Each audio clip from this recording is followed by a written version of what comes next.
원장님 안녕하세요. 그래 반가워요. 사연자들의 고민이나 셀카, CT 받았거든요. 그러셨구나. 그럼 가능하죠. 어떤 고민이 있는가 한번 들어볼까요?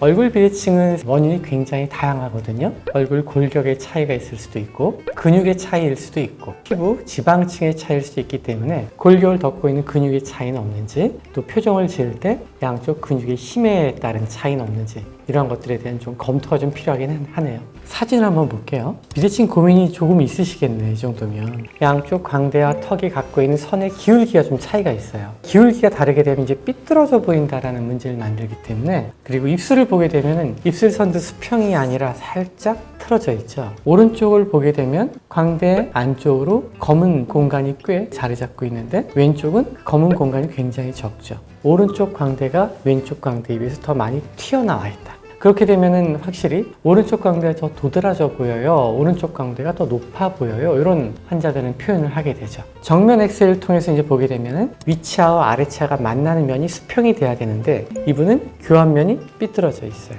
한쪽 입꼬리가 올라가고 한쪽 입꼬리는 약간 떨어지겠죠. 지금 이러한 상황인데 그래도 다행인 거는 기능적으로는 문제가 없는 교합입니다. 그래서 이런 경우는 음식을 드시거나 앞으로 평생 건강하게 사시는데 문제가 없기 때문에 이 부분에 대해서 우리가 해결할 필요가 있는지 없는지는 조금 더 신중하게 생각을 해봐야 되겠죠. 기본적으로는 이분은 얼굴 바깥면의 굴곡과 바깥면의 라인에 이런 거에 대한 비대칭을 개선하기 위해서는 흔히 말하는 안면 윤곽 수술이라는 수술을 이용하게 됩니다. 광대를 수술하는 수술, 턱선을 수술하는 수술, 앞턱의 위치나 길이를 맞추는 수술을 하는 게 가장 보편적인 선택이고요. 두 번째 문제로 말씀드린 입꼬리의 기울기는 저 같은 경우에는 기능의 문제가 전혀 없는 경우라면 굳이 권하지는 않습니다. 근데 본인이 그게 아주 스트레스가 심할 때에는 양악수술이라는 방법으로 기울기를 바로 맞춰주면 입꼬리의 개선이 가능합니다. 하지만 말씀드린 대로 수술이 좀 부담스럽고 큰 수술이기 때문에 정말 이런 것까지 필요한지 여부는 좀 더 신중하게 고려하시는 게 맞습니다.